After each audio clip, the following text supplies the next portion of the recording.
Hi everyone, welcome to English 112 Section 2 Late Start class. My name is Lillian Ruiz and I am the new instructor for the class. As you probably know, originally Christine Monahan was scheduled to teach the class, but there was a change at the last minute, so now I am teaching the course. So what I wanted to do today, as I usually do in my classes, is spend the first class as an introduction to give you an idea about what it is that we'll be doing over the course of the semester and when it is that we'll be doing those things. And then we can actually begin talking about some of the curriculum next class. And what I also wanted to draw your attention to is that technically this class opens on Monday the 18th, but as I will be discussing, I will be posting videos much like this one on Tuesdays and Thursdays. So Tuesday is the 19th. So what you can expect is that every Tuesday and Thursday there would be a class that would be posted for you.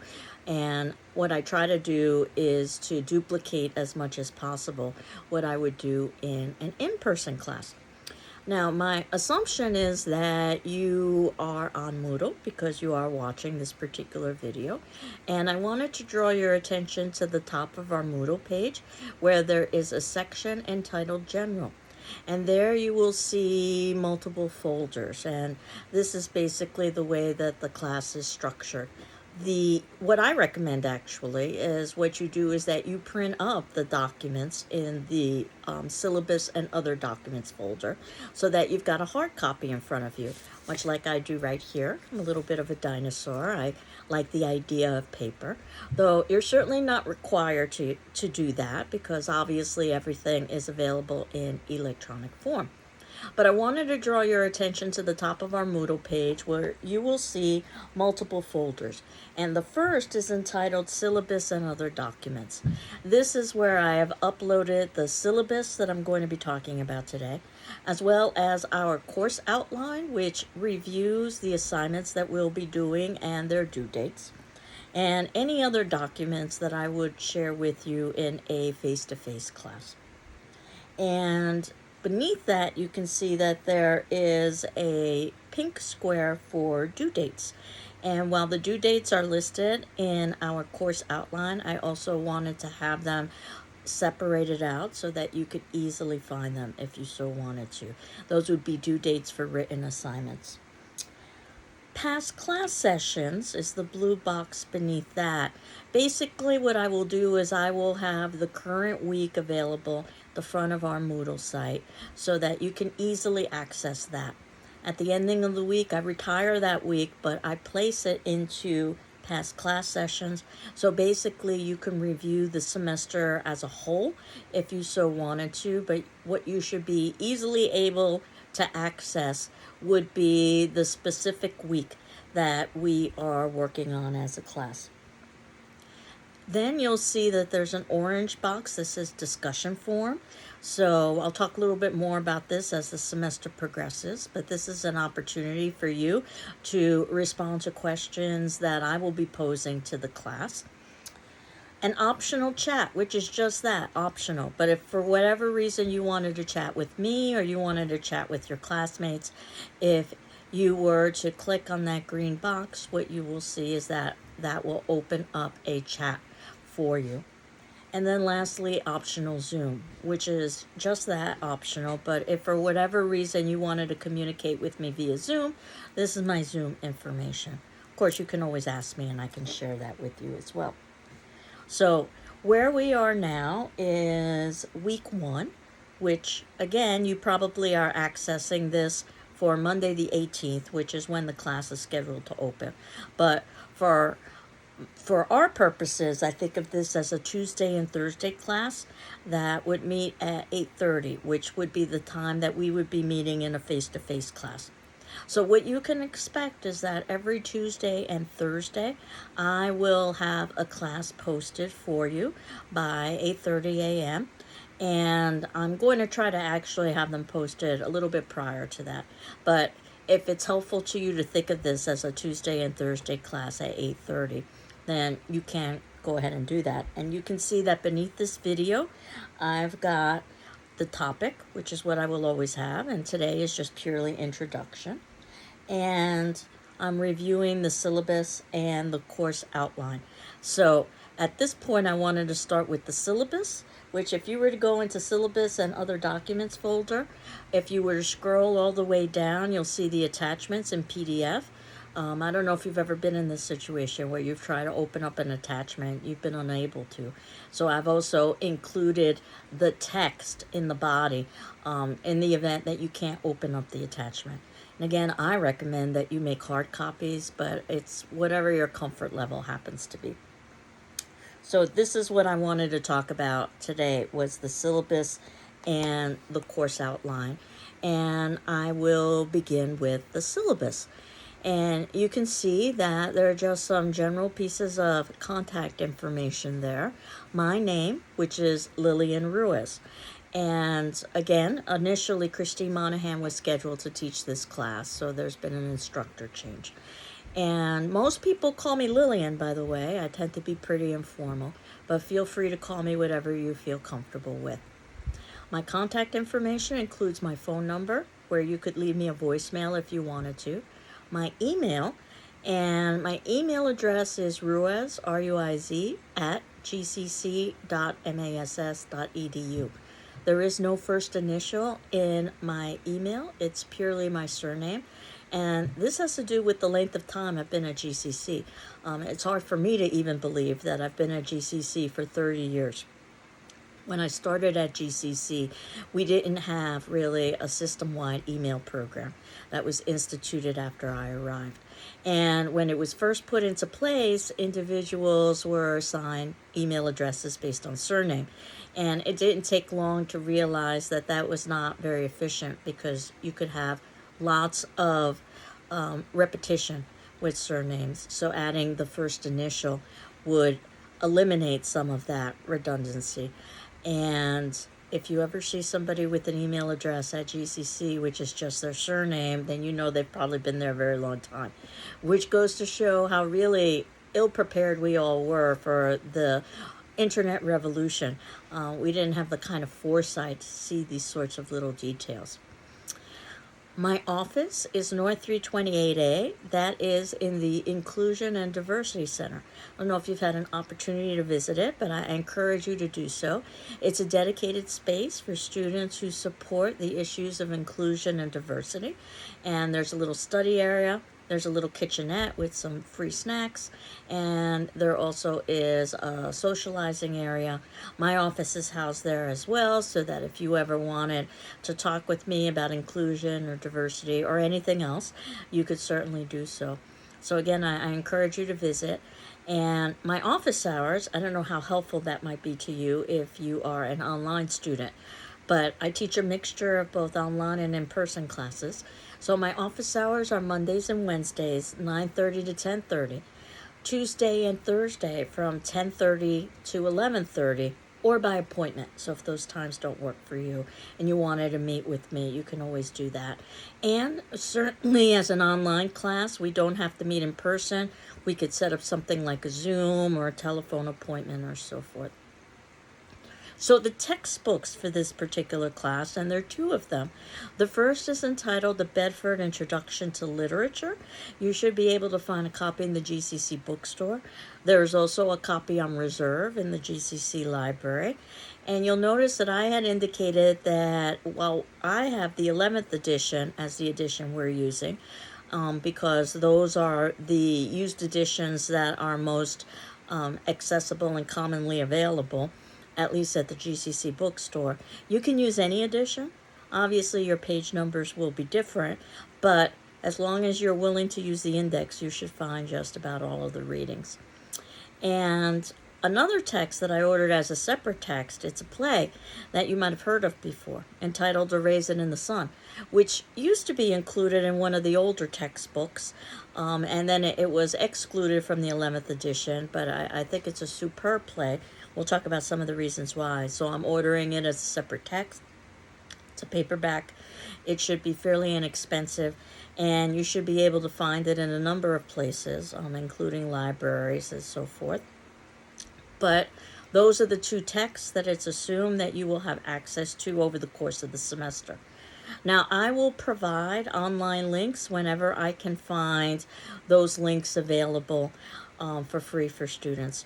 What I've found is that most of the pieces of literature that we are going to be reading this semester, the short stories, the dramas, and the poems, that I can find electronic links that you can access for free. So I'll always provide that to you. What I have realized, though, is that it's very difficult, if not impossible, to find the editorial commentary from the textbooks themselves. I'm sure that's because of copyright issues. So our first set of readings won't necessarily even be about the literature, but about the editor talking a bit about how to read literature and how to write literature. So it's expected that you will do these readings, but I may not be able to provide you with a free link. As I had indicated, there are books on reserve in the GCC library if you needed to access it that way. And obviously, we're a late start class. So I know that you're at the point now of just finding your textbook and getting adjusted to class. So I don't necessarily expect that our first couple of classes you will be all set. I hope that you will be all settled in and able to do the readings, but I assume that the first couple classes will be devoted just to settling in as we begin our semester. But even though we're a late start class, we finish at the same time as all of the other classes, and we do all of the same material. It's just organized differently since we're starting in the third week of the semester. And then I have that it's assumed that you'll have a good course syllabus or you'll have a good dictionary and thesaurus for reference. Got that listed on our course syllabus. And I don't expect you to go out and get yet more books. I'm well aware that probably your computers and even your cells have access to things like a dictionary, which does more than just provide definitions or spellings. It can provide things like the part of speech, or the etymology, the history of a word, or access to a thesaurus, which gives you synonyms, words with similar meanings, sometimes also antonyms, words with opposite meanings. Very useful in terms of developing your writing. But having access to something and using it can be two very different things. So I wanted to make sure that you're in the habit of using both of those resources. So the next section on the syllabus, you can see I'm just pretty much going in order, is the course description, which I wanted to read to you. That basically this class builds and extends on the academic writing process and skills introduced in English Composition 1, which is the prerequisite for this course that you should have taken an introductory composition class. We call it English 101 at GCC, though you might have taken a comparable course at another institution. If it turns out that you don't believe that you've satisfied that prerequisite, please reach out to me as soon as possible so we can talk about the options that make the most sense for you. In this class, you'll develop close reading abilities for a variety of literary and non-literary texts. One of the things we'll have to do early on is define what literature is. And hone critical thinking skills, as well as research and documentation skills, using a variety of texts that can include things like essays and fiction and poetry and drama. And you've probably noticed that in academia we use that term a lot, critical thinking and critical writing. And that's not necessarily giving criticism to someone. It's asking questions, analyzing, interpreting. Or what I like to say toddlers do really well, they ask a lot of questions. And the big question is why. I've oftentimes said that's the distinction between high school and college. In high school, you spend a lot of time trying to answer the question what. In college, you spend a lot of time trying to answer the question why. The question why is much more complex and doesn't always have an easy answer. So, as we will talk about when it comes to literature. Writing assignments emphasize the formal, researched, and documented essay and include creative experiments and literary analysis. Course readings include selections from a wide variety of authors. So obviously we're not going to read the textbook in its entirety. We're just reading bits and pieces of it. And this will help you hone your analysis and research skills. So we offer 3 versions of this class. You are in English 112, which is an introduction to literature class where we talk about short stories, we talk about dramas, and we also talk about poetry. If you were in English 114, that includes a creative writing component, so you would also be creating some of your own short stories and poems. If you were in English 116, that includes a cinema component. So you would discuss talking about cinema from an academic perspective, as well as reading short stories, dramas, and poems. So learning outcomes, what should happen at the ending of completing this course, is that you'll develop an appreciation for and understanding of literature. As I had indicated, this is how we're going to begin the semester. It's trying to figure out what literature is, how do we read it, how do we write about it. To recognize reading and writing as an ever-evolving process. This is something that improves over the course of a lifetime. So the idea is that you're not done at the ending of a particular class. You just have more skills at the ending of the particular class. To use the rules of formal academic writing. Yes, there are certain criteria, but also to implement one's unique sense of voice in writing. You don't want to sound like me or the textbook. You want to sound like you. I actually kind of liken it to driving. There are certain rules we all have to follow, but then, of course, we all have certain discretion as well. We all drive differently, and we make judgments based on the vehicle we're using and the environmental conditions and our comfort level with driving, and it's the same with writing.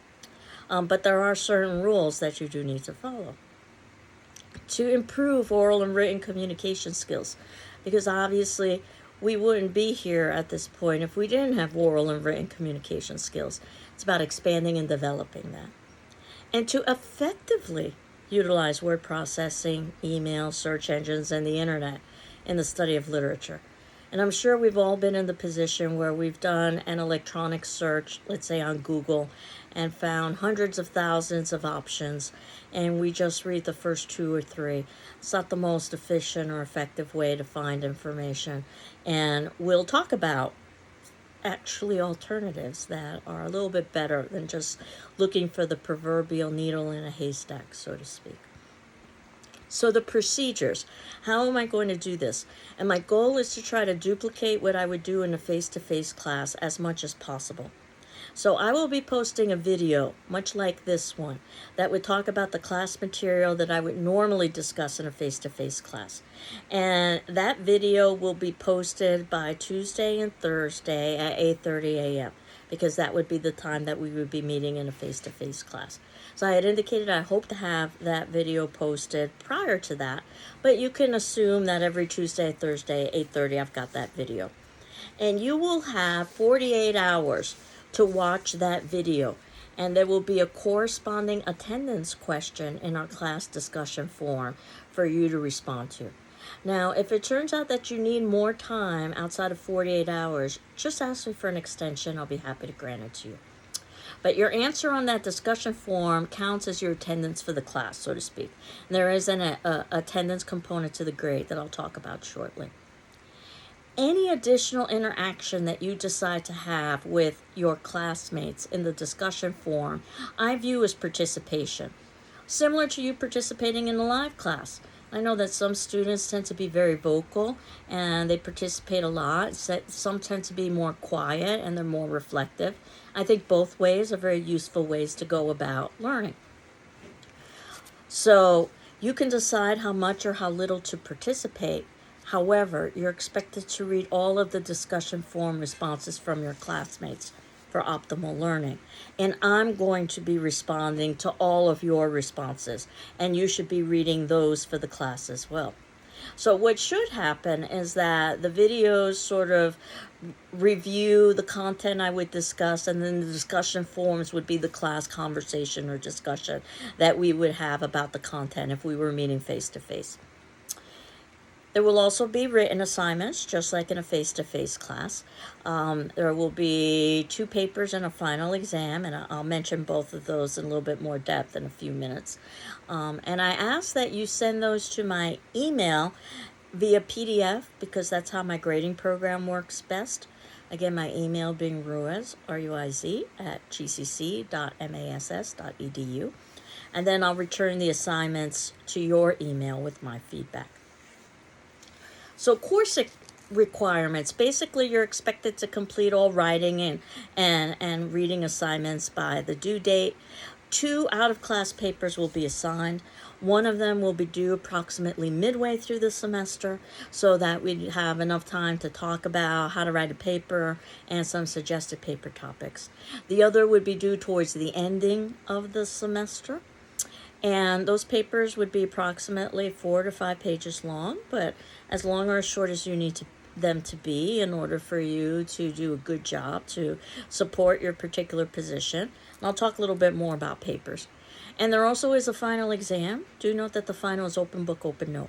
This is not a class in memorization. It's a class in understanding. And it will be essay exam where you have some choice there. And again, I'll talk about the final a little bit more in depth in a few moments. In addition, you'll submit those discussion forum responses 48 hours after every Tuesday and Thursday. And if you need additional time, certainly you can ask me.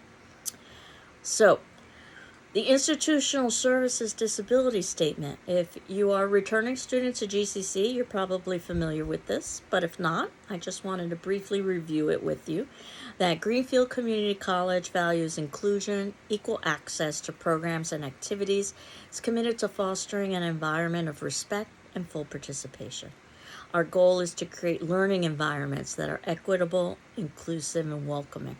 So if there are aspects of the instruction or design of the course that result in barriers to your inclusion or accurate assessment or achievement, please notify me as soon as possible. If you're a student with a disability and may need reasonable academic accommodations, please contact the Office of Disability Services as soon as possible to discuss your needs and options, and their contact information is there. So talking a little bit more about that attendance and discussion form, which is supposed to duplicate the attendance and the participation of a face-to-face class. That class activity and discussion is extremely important, cannot be made up. So absences and tardiness will be negatively reflected in your participation grade, which I'll talk about in a few more moments. Anything more than 2 absences could lower your grade, so you can not respond twice, and I view those as absences. Excessive absences could even result in failure. So you don't need to notify me that you're going to be absent for a particular class, but certainly if you've got a string of classes, you want to let me know what's going on. And as I had indicated, you can consult with me during office hours or by appointment. Now, in terms of those 2 papers that you'll be doing over the course of the semester, one about midway through the semester, one towards the ending of the semester, there's a section here in your syllabus about papers, and it basically talks mostly about formatting. All papers are due on the days specified via PDF, as I had indicated before, to my email address. All papers should be typed, double-spaced, and have 1-inch borders. So I'm hoping that this is something that you have talked about in previous English classes. Pages should be numbered, and there should be a cover page that's just a separate sheet of paper that lists things like the paper title, your name, the course and section number, my name, the paper number, and the due date. Late papers will lower your grade by 1 full grade, and no late paper will be accepted after 1 week has elapsed unless you've made other arrangements with me beforehand. So again, if you needed an extension, come talk with me. And please keep a copy of any paper or anything important that you do really for yourself.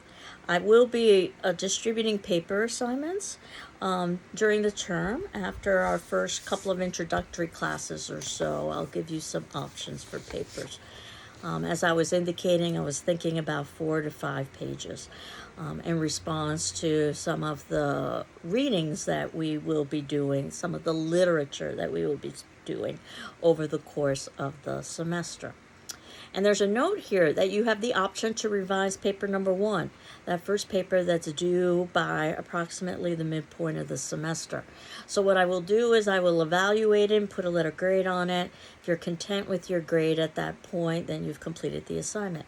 But if you'd like to revise it for a higher grade, I ask that you read my commentary, and that if you need additional directions, certainly you reach out to me. And then you write a revision and hand in that revision along with the original copy with my commentary. And you get the higher of the 2 grades. I want to be able to see both so I can compare and contrast. So if you wanted to think of the first paper as a kind of draft, in that you're in a learning situation about how to write a paper about literature, you certainly can do that. That revision is due by the ending of the semester, so you've got some time to do it, but the sooner the better for everybody involved. Now, you can't revise late papers. Yet another reason to ask me for an extension if you need an extension, is once you ask for an extension, it's no longer late. And you don't necessarily have the option to revise the second paper, which is due at the very ending of the semester. We just won't simply have time for that. However, if there's a way that you could get in that second paper, which is basically just a repeat of what you did with the first paper, but just with different pieces of literature, you can find a way to get in that second paper with enough time so there's a possibility of you revising it and submitting it into me. That's something that we could negotiate. So it's not guaranteed the way it is with the first paper. Everybody can rewrite the first paper. The second paper, it would depend on a number of factors. We'd have to work things out. Mostly it has to do with timelines. I'm going to be skipping the plagiarism section, and I'll be talking a little bit more about that next class. And I wanted to go to the grading section, which was probably the section that you were most interested in when you began this video. So these are approximate percentages. 25%, so a quarter of the class is based on that participation and discussion form. So this includes things like attendance, in-class assignments and activities, etc. Again, responding to the discussion forum question at the ending of each video or at the ending of each class, that counts as being present. And of course, the quality of your responses and any interactions that you make decisions to engage in with your classmates would be viewed as participation, much like in a live class. 25% paper number 1, that 4 to 5 page paper, which will actually be addressing short story, which is the first unit that we will be talking about over the course of the semester. And you have the option of revising that paper. 25% paper number 2, that's the paper that's due towards the ending of the semester, also approximately 4 to 5 pages, and that will be based on drama, which is going to be our second unit of the semester. And then the final exam, 25%. The bulk of the final exam is going to be on poetry, which is going to be our last unit in the semester. Again, open book, open notes. But there will also be 2 short questions about short story and about drama, just to give some closure to the semester as a whole. So 80 points of the examination will be on poetry, 10 points will be on drama, and 10 points will be on short story. And I can tell you right now what's the best way to prepare for this final exam. Watch all these videos, do all the class readings, participate in the class discussion forums, and read the responses on the class discussion forums. What you'll find is you'll be able to synthesize all of that in the final examination. With the grading being A, excellent, B, good, C, satisfactory, and yes, I'm aware that there are other letters that follow C in the grading scale, but I prefer to focus on just A, B, C, especially at the beginning of the semester. And then underneath that, you can see I even have some criteria for essay evaluation, what an A looks like, as opposed to a B or a C, and that's something we can revisit as the semester progresses. So what I wanted to do was go to the next section, or the next document, that's entitled Course Outline. So this is an outline of all of the assignments and all of the dates in which we will be doing our readings. And you can see that I've indicated a little disclaimer there that dates and assignments may be subject to change, but certainly by the ending of the semester we would have finished everything. An assigned reading should be completed before the dates indicated. So this outline is basically telling you what it is we are going to be discussing that particular class. So what would be ideal, and I realize that life isn't always ideal, but What you want to try to achieve is that you have that reading done before the date indicated, because that's what I'm going to be talking about. So if you were to look at the course outline, you'd see that week 1 is scheduled as the 19th, because again, we are a late start class, and that is introduction, where basically I'm reviewing the syllabus and the course outline. In fact, that's going to be today's attendance form question for today, which you can see in the notes below this video. I'll always be including notes below each of the videos I post over the semester. These are actually my notes that I use, the things that I would have put on a whiteboard, let's say, if we were meeting in person. But you can see that the attendance question is there, though you can go straight to the discussion form and also see the question posted, that today is introduction. I just wanted you to briefly introduce yourself to your classmates. Feel free to upload video or audio, but not required. That would be your attendance for today. And as I indicated, you're not required to respond to your peers, though you're certainly encouraged to, whenever you feel moved to do so, the way you would in a face-to-face class. And I will be responding to all of you, as you will see. Next class, what would be ideal is before the 21st that you would have read what's listed for our readings for the 21st, and that happens to be Reading Imaginative Literature, which, at least for the 11th edition, is pages 1 through 7. However, if you're using a different edition, it might be on different pages. But again, the section is entitled Reading Imaginative Literature. So we're trying to determine what is literature. Also, Critical Strategies for Reading, pages 1641 to 1662. So it talks about different ways you can read literature. I can tell you right now that these readings are a little bit dry. These are not the pieces of fiction that we're going to be reading throughout the semester. This is preparing us for the fiction. Reading fiction on pages 13 to 22, and Explorations and Formulas, 23 through 30. And again, I'm aware that this is a late start class. You may not necessarily have had a chance to have all of that read by our Thursday, but certainly try to.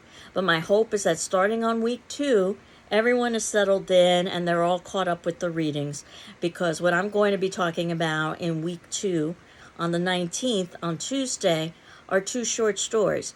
One is entitled A Secret Sorrow, one is entitled A Sorrowful Woman. And while they both have sorrow in the title, they're both very different from one another. One is considered to be a piece of literature that you would study in an academic classroom, and one is not. And we're going to talk about some of the reasons why. I'm also going to be talking about writing about fiction, which is on page 46 to 65 of our textbook. And another short story that is in the introductory readings, but I wanted us to read it as a piece of literature, is The Story of an Hour by Kate Chopin. That's on pages 15 to 16. And then you can see on the 21st, what I have scheduled is another short story. You might have heard of it before, by William Faulkner, entitled A Rose for Emily.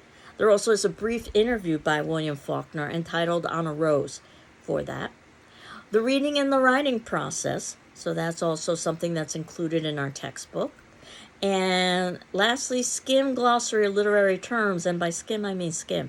I wanted you to be aware that there is a glossary and that we will be reviewing literary terms over the course of the semester, but it would be useful for you to know the resources that are available just in your very own textbook.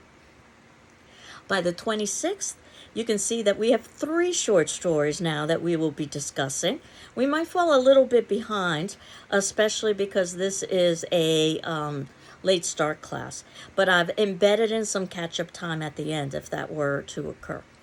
But the 3 stories that I'm hopeful that we could talk about on the 26th are Young Goodman Brown, and the next, that's by Nathaniel Hawthorne. It might be a story or an author you've heard of before. Soldier's Home by Ernest Hemingway. That might be a story perhaps you've heard of before. And Battle Royal, which actually happens to be from a novel. If we had the time, we'd read the novel. But the first chapter was released as a short story, and it stands on its own. The first chapter is called Battle Royal, so that's what we will be reading. So some of these pieces are older pieces, such as Young Goodman Brown, that's from the 1800s. though I can say it's set in a place that's very familiar, I suspect, to all of you. Massachusetts, Salem, Massachusetts. So it really is a good historical lens on some of why we are the way we are in Massachusetts. And other pieces, although they're older, such as Soldier's Home, was written in 1925. It's very contemporary. It sounds like our language and it sounds like our pieces. We'll end the short story unit with two last short stories. They're both very short. They're each about a page long or so. But what we will find out is that length does not determine quality. Girl, that's by Jamaica Kincaid, written in 1978, and Popular Mechanics, written by Raymond Carver in 1981. And again, whenever I can find links to these pieces of literature, usually I've been able to find free links for the short stories and the dramas and the poems. I'll provide that to you. In week 4, we shift and we move to drama. So we're going to talk a little bit about what is drama, how do you read it, and how do you write about it, much like we began the literature section. And the first drama we're going to be reading is a drama you might have heard of before, Oedipus the King by Sophocles. Very old drama, 430 BC, from Greece. So we're reading a translation, obviously, because we're not expected to read it in the Greek. And we'll talk about why this drama is considered to be so important. Why do we still read it when it's so old and from such a different culture? And that ultimately dramas are meant to be performed, not read. So we'll talk about the distinction between the two. And when we get to the drama section, we will watch performances as well as read the dramas and talk about them. What would be ideal is that we could see all of these dramas live, but logistically that's too difficult. Luckily, however, we do have video, so we can watch recorded versions of these dramas, talk a little bit about how they're similar to and different from live performances, and then also talk about the dramas as pieces of literature that we would have read. Because dramas are longer, and because we're also talking about performance in addition to text, we are spending more time on the dramas. So we've got multiple classes that are devoted to the dramas. I can tell you right now what would be ideal is that by the time we get to the first class discussing a drama such as Oedipus the King, you would have read it in its entirety. So as we're spending the next 2 weeks, in effect, talking about Oedipus the King, you're reading the next drama. That's what would be ideal, but again, I know that life isn't always ideal. So we'll have multiple classes devoted to the dramas. Around the 19th of October is when you should have submitted in the first paper, and that would be on short story. We would have talked a little bit about how to construct that and what some of your options are. Note that I have early papers encouraged. Basically, I've got rolling deadlines, and we'll talk about some of the reasons why next class. I'm hopeful that by the 19th you would have submitted in that first paper, because that puts us halfway through the semester. And by that point, you definitely want some feedback. That said, if you need additional time after the 19th, talk to me. But certainly, you are encouraged to hand in papers sooner rather than later, once you are inspired, basically, to construct a paper. The next drama we would be reading and watching after Oedipus the King is Shakespeare, and that would be Midsummer Night's Dream, a drama you might have some familiarity with in perhaps previous classes. It is a Shakespearean comedy, and what you will be noticing fairly soon is that the dramas tend to be rather dark, so I wanted to try to lighten things up with the Shakespearean comedy. Again, we'll watch performance as well as talk about the drama itself. And we've got multiple classes devoted to Midsummer. What would be ideal is when we first start talking about Midsummer, you would have completed reading it in its entirety so that you're reading our last drama while we're talking about Midsummer. And our last drama happens to be A Raisin in the Sun. That's the text that I ordered as a separate book for us. It's a contemporary text written in 1959, so I think you'll find this a much quicker read, written in our language, set in our culture. So very different from Oedipus the King or Shakespeare. And again, we've got multiple classes devoted to Raisin in the Sun so that we can talk about performance and watch a performance, as well as talk about the play itself. Around week 11 or so, that would be the 21st of November, is when we once again shift gears and we start moving into poetry. And we have to do the same thing. Talk about what poetry is. How do we read it? How do we write about it? And then on the 23rd of November, we have Thanksgiving. So since our classes are posted on Tuesday and Thursday, there would be no class on that Thursday. And then we will start reading some representative poems. So the class could easily devote itself entirely to poetry. So what I did was I picked and chose a few that might be relevant for us. I mean, we've got about a handful or so to sort of learn how to go about reading and writing poetry. I had to start someplace. Certainly poetry has existed long before Shakespeare, but I've started with Shakespeare and his sonnets. We'll talk about those sonnets and his poetry writing when we get to that point. A poem that you might know, Shall I Compare Thee to a Summer's Day? And then we'll move to another poet that was writing also in the 1600s, Andrew Marvell, and his poem is called To His Coy Mistress. So very different kinds of writing styles, these two authors. And then on the 30th, we'll read a poem by Anne Bradstreet, the author to her book, as well as a poem entitled The Sick Rose. This is from the 1700s. You'll see that some of the poetry is listed without a page number. It just says handout. That means that these poems are not included in the 11th edition of the textbook. They were probably included in earlier editions. So I will be providing links to those poems. And in fact, I'll probably be providing links to all of those poems, but especially the ones that you don't have access to in your textbook. Another poem we'll be reading, Because I Could Not Stop for Death. I suspect you probably know this poet, Emily Dickinson, very important locally from Amherst, Massachusetts. And the poem American Poetry by Simpson. And then we'll move to another poet. This puts us around the 5th of December, The Road Not Taken by Robert Frost, very same poem. Or I shouldn't say very same poet, but much like Shakespeare, he's also a very well-known poet. I can let you in on a little secret. Both Shakespeare's Shall I Compare Thee to a Summer's Day and Robert Frost's The Road Not Taken are perhaps the two most misunderstood and misread poems in literature. And we'll talk about some of the reasons why. A poet you might have heard of, E.E. Cummings, next to, of course, God, America I.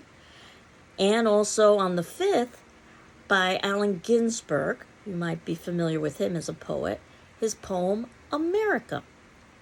And then finally, we will end the poetry section on the 7th of December with The Lover Not Taken by Farley, a poem called Coca-Cola and Coco Frio by Martina Spada, and lastly, The Hill We Climb by Amanda Gorman.